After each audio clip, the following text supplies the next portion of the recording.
Welcome to the VR Report. My name is David O, and I'm here with the infamous Ben Lang from Road to VR. How's it going, Ben? It's going well. Hey, just so you can get our audience up to speed, of course, I follow you religiously, being in virtual reality. Can you please describe what Road to VR is? Sure. So we are a virtual reality news website. If I want to be proud of what I've done, so I'll say, as far as we're aware, we are the largest independent virtual reality news website in the world right now. And part of why that is because I actually founded the site in 2011, which is kind of before a lot of the activity happened. I started Road to VR when I was in school at Temple University, and I had been doing technology journalism for a long time while I was in school, and I wanted to start something that was my own. I had been doing some editorial and executive editorial positions across other websites, just small tech websites focusing on mobile technology. I was very much up to date with that space, and I said, I want to do something that is mine. And I actually just made a list, like, of 4 random topics. One was like astronomy, one was like maybe I'll learn about Samsung tablets, one was virtual reality, and one was something else.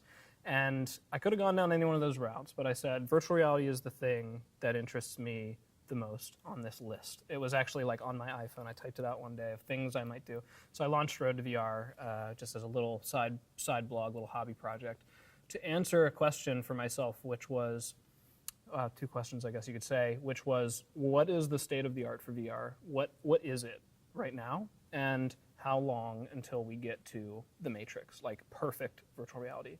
So I called it Road to VR because it was, plotting a course. Where are we now? How long until we get here?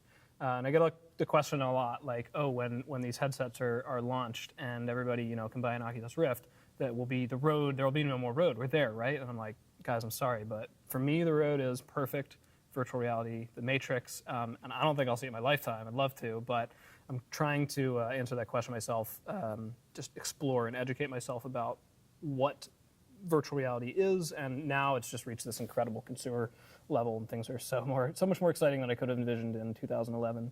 Why virtual reality, though? Because you're studying journalism at Temple University. You could have, why out of astrology and why virtual reality? Because that wasn't even part of the vocabulary. Yeah, so I like to say that it is part luck and part prospecting. So, I mean, I had been writing for other tech websites at this point for 5 years or so. I was actually started in high school. There was a point where I was actually, when I started, I think I was like 16 or so, and I purposely didn't tell anybody how old I was because I didn't want the negative connotation of, oh, this kid's 16, he doesn't know what he's talking about. So I kind of created this little fake identity for myself in the early days when I started my tech writing, and I just wrote and never really referenced, I'm a kid in high school and whatever. And so apparently that worked because nobody ever questioned it. So I was an editor on some of these small tech websites, nothing crazy, but I think I was producing good professional work where it didn't matter what my age was. So I had been following this technology space for a long time, actually, even though I'm fairly young, mobile technology in particular. And if anybody who's been watching the VR space closely will know that the reason that VR is possible now is largely the result of how hard the mobile industry has been driven in the last few years. So much of the technology that is useful for VR, high-density screens, mobile processors, really high-performance screens, these things have come down significantly in price, and sensors too, of course, have come down so far in price because of the commodification of smartphones. So I was very involved in that space at the time, and so VR was an interesting topic, just that I'd always thought about. I mean, since I ever learned about it, I was like, the thing for me was, if you can have the perfect VR, what are your limitations? There are none. You could rewrite the laws of physics if you wanted to. Gravity could be different. The speed of light could be different. You could do whatever you wanted. So that idea fascinated me. And that was why it was on that list of things, just the thing I'd thought about. And so that's the kind of the luck part is the timing. And I think the prospecting part was that I had the knowledge of this mobile technology world. I started to see these little pieces come together where people in labs and universities would just piece together a headset and a head tracker. Like, head tracking on a headset was not the norm not many years ago. It was like, okay, we have an HMD, but if you move, it doesn't move the screen with you. That's right. Now every single one has it, and that was the result of people saying, okay, what happens if we start putting all these pieces together? So it was like there were all these different pieces of the puzzle that existed, but nobody put the whole puzzle together. And I got lucky in that as I started to research this stuff, the puzzles coming together. We're pretty close to having just really amazing stuff that people can go out and buy. We're in the advent of the start of a consumer launch, right? And now there's even a competitive landscape with these different platforms. What are some of your high predictions that are going to happen in the next 2, 5, 10 years in virtual reality?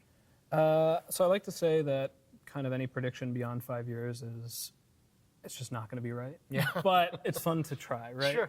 So right now we're in this space where we're about to see the launch of kind of the biggest products. And I hate to refer to it as such, like the launch of consumer VR, because there's so many other people that do have really cool stuff out or are working on really cool stuff. But I mean, it is a useful timeline marker, right? The biggest headset. So Sony, Oculus, Samsung, and Valve, like the biggest ones, the ones that will probably see the largest initial spread.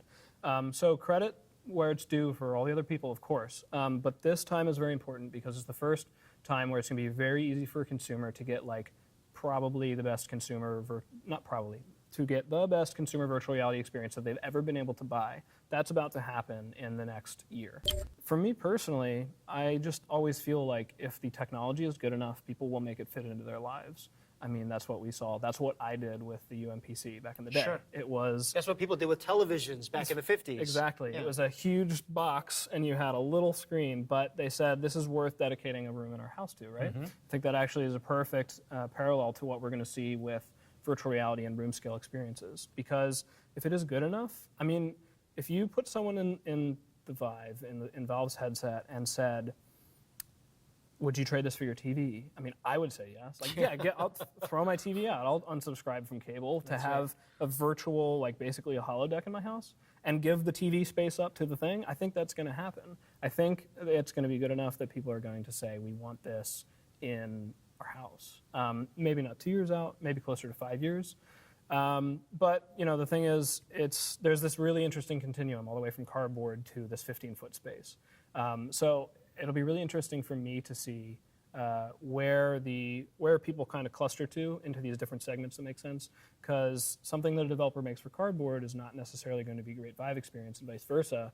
But there are going to be experiences that work really well in cardboard and people who want it. And there are going to be those on the opposite end as well. That's right.